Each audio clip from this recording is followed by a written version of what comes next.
Anyone wants to like turn on a mic and laugh as we do this? I think Lindsay and I would really appreciate this. Caitlin and I were talking about how maybe awkward it is to present and say goodbye to someone and not have that audience feedback. We both thrive off of that. Yeah, it's kind of like teaching a grade 11 art class where no one laughs at my jokes. So if anyone wants to give feedback, especially Mario, if you want to jump in at any point and say anything, that would be great too. Okay, Lindsay, go ahead.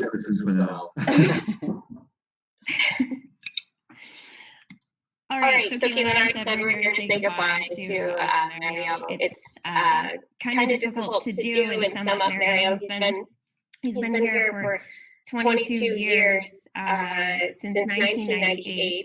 And really, how do you sum that up, right? So it's a bit of an awkward goodbye because when someone commits so much of their time and energy to a school, it's a bit difficult that we have to do this virtually. But we're hoping, I think Caitlin can correct me if I'm wrong, but we're hoping to celebrate him properly in the spring, maybe when we can get together a little bit more safely. So as you can see, Mario over the years has not really changed that much. Maybe a little less hair, Mario. Just the angle is different. Oh yeah. Okay. Different angle. We'll go with that. Different angle. So we dug up some old yearbook photos, and it's not really difficult to tell that this is Mario. Yeah. So who is Mario? Let's start.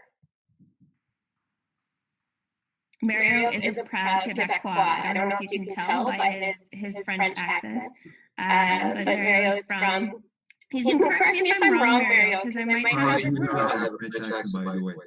So you know. I don't know about that.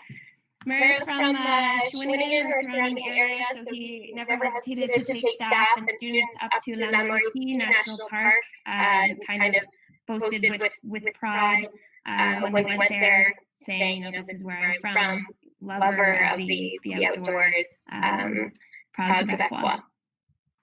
Mario still lives in Quebec. This is a bridge that he knows very, very well. This is the Champlain Bridge. I was fortunate to live for 7 years with Mario in Quebec, and we would often start our days by talking about how terrible our drive was and comparing who had the longer drives that day. I think we both are max of maybe an hour and a half. And there were certain days I would look across the hall and think, he didn't make it yet. He took the wrong bridge or he got stuck behind an accident. So now your commute, Mario, will be about 5 minutes shorter. Actually, with the one great thing about this is there's less traffic. It's fantastic. So one advantage. Mario sometimes also bikes to work.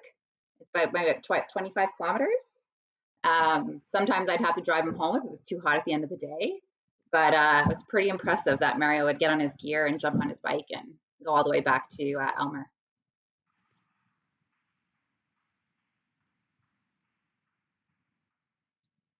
Did we lose Lindsay? Lindsay?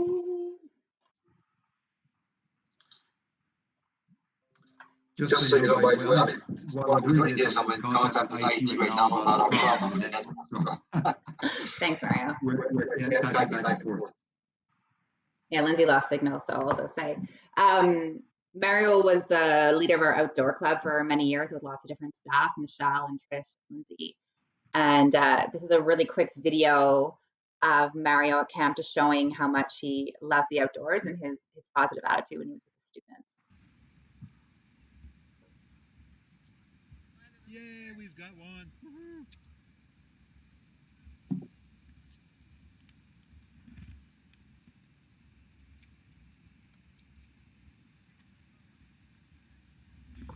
Nice fajita supper, fantastic, beautiful weather, great company, we're doing well.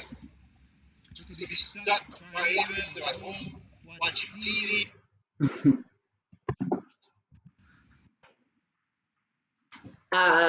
Mario's also very big into cross-country skiing.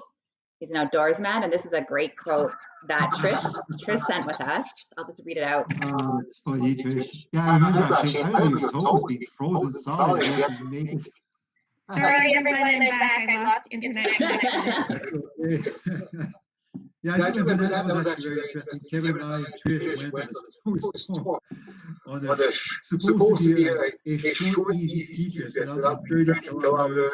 Poor Trish had her toes frozen, and we had to stop and warm up her toes on the way. Oh, But we made it. we made it. Yeah. And you're still laughing about it. Of course, it was a great memory. Good friends. Good. Okay, continue.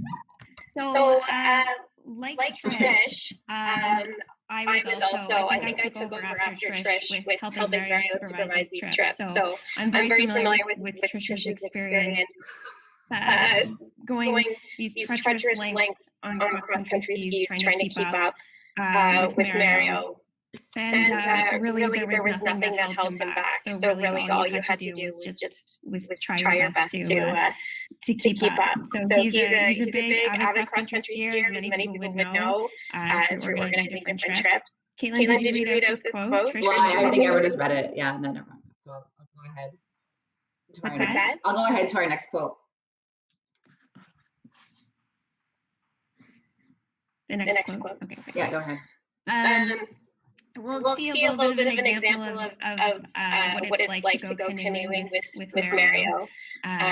But Trish really wanted to emphasize when you're camping with Mario, it's really every person for themselves. So Trish really just wants to thank you for not caring when you heard her yell help through a tent while chaperoning a canoeing excursion with students.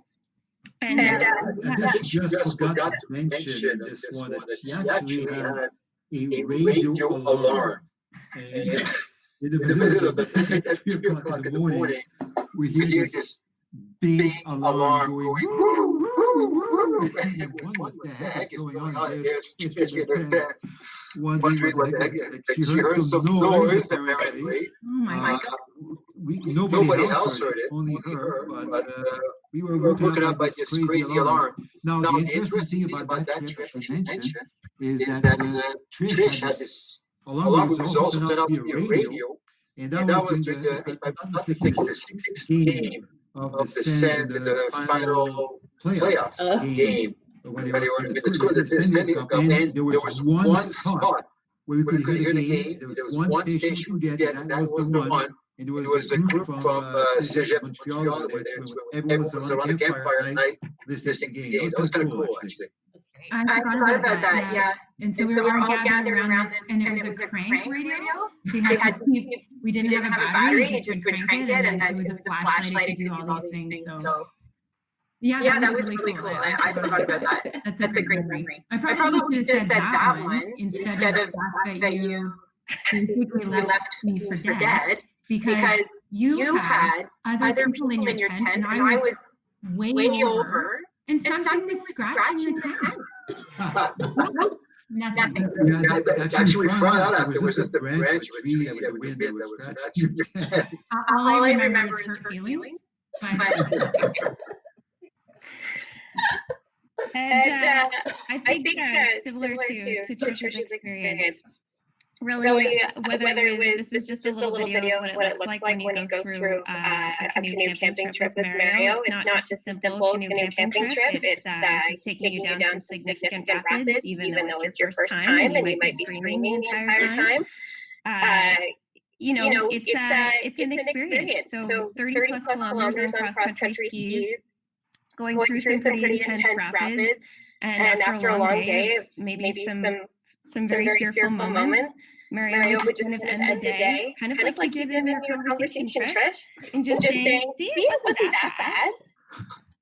And those were those moments that I realized that he was both wonderfully optimistic and joyful, and equally as crazy as all of us kind of know him to be. Mario in the outdoors is a totally different level of Mario. Mario also helped with leadership camp for many, many years. So there's just some pictures of different crews of staff that went with him to leadership camp over the years.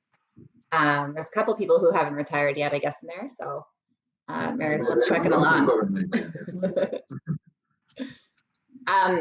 Mario's a big lover of sweets, if you didn't know. Maybe the ladies in the office experienced this as Mario lurks around for leftover desserts. Lindsay, you can say more to that too. Yeah.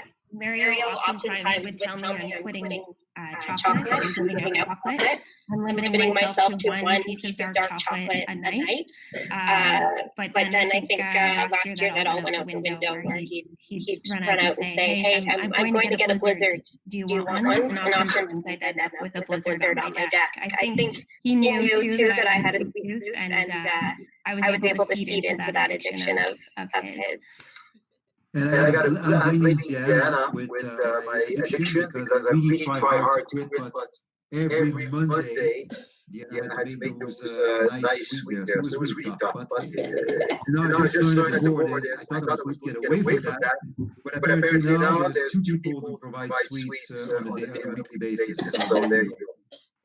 It's really affecting your figure. Maybe this is a side people know more about Mario is his absolute love for tech gadgets. He's mentioned that he can 3D print headpieces for you. He's got writing tablets in his classroom.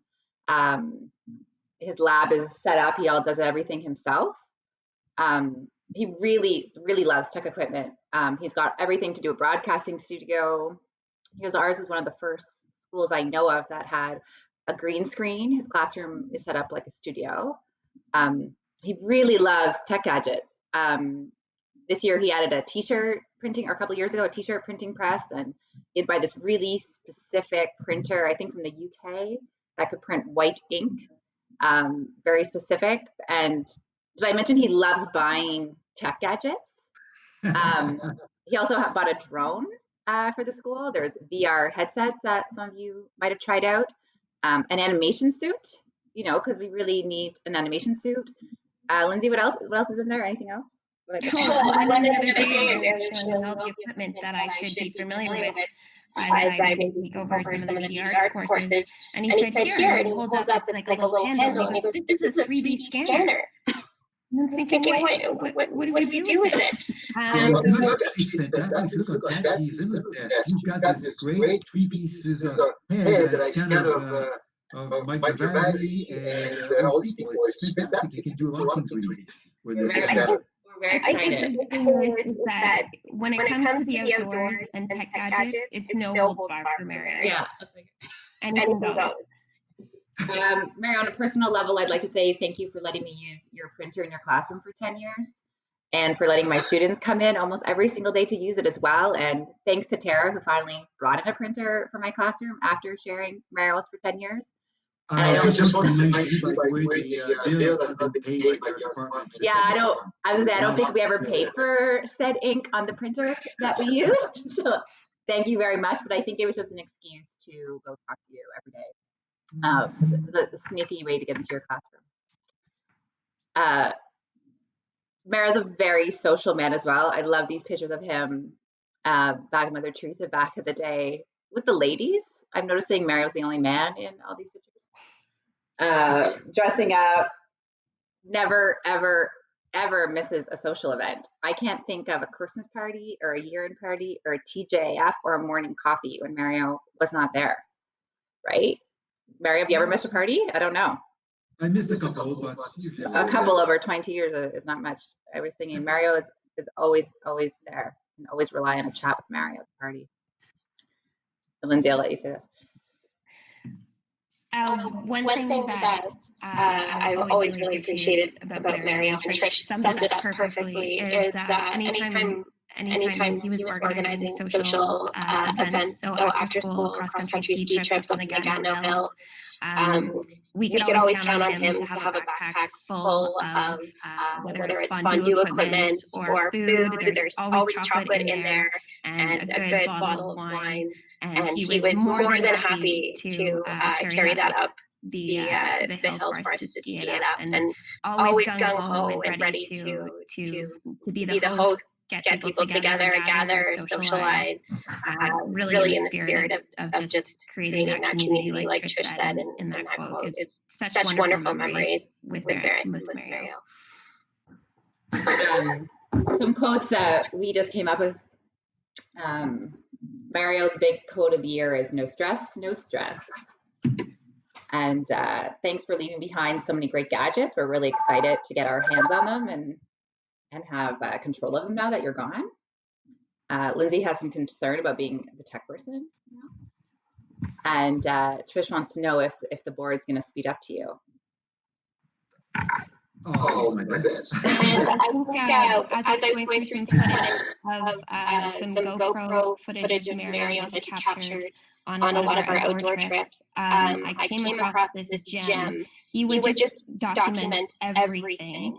And in this very quiet cross-country skiing moment, you hear him get into the rhythm, and it's just, you can hear the crunch of the snow. And I think this is a great note to end on. This is just Mario totally in his element, and a great message for us all.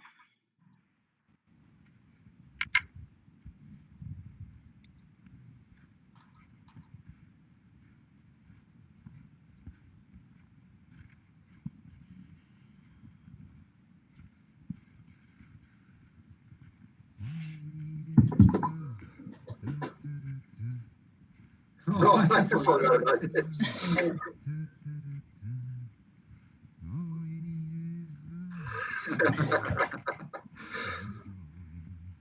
Gotta watch it when the camera's on. No, I know why you came to see me yesterday in one of those video for it. So thank you, Mario, for everything, for being an important part of our community. We hope that we can continue to see you and to have those really special moments outside of work, enjoy the great outdoors with you still. You will be missed, for sure. Julie presented Mario yesterday with his school letter. And as said yesterday, or said earlier, we're going to have something hopefully in the spring, and we have another gift to present Mario with. But yes, Mario, goodbye. It's been wonderful to be across the hall from you for the past 10 years. Well, thank you all. It's really touching, and but Teresa will always have a place in my heart, and I will have some other activities at some point. Do I know if a few people will go cross country again this year? I think it's important to keep the spirit alive and the activities with this craziness, and I'll be in touch for sure. So thank you all. I really appreciate it. Well, Mary, we stay so long, we never say goodbye, and so lucky that you're not too far from us working at the board. I'm sure we'll be calling you or texting you or video calling you for some support or whatever it may be. So thanks for at least the 2 years that I've been with you. It's been wonderful. And again, it's been so long for now. Thank you all. And on that note, I do also want to thank Zach Duvall, who was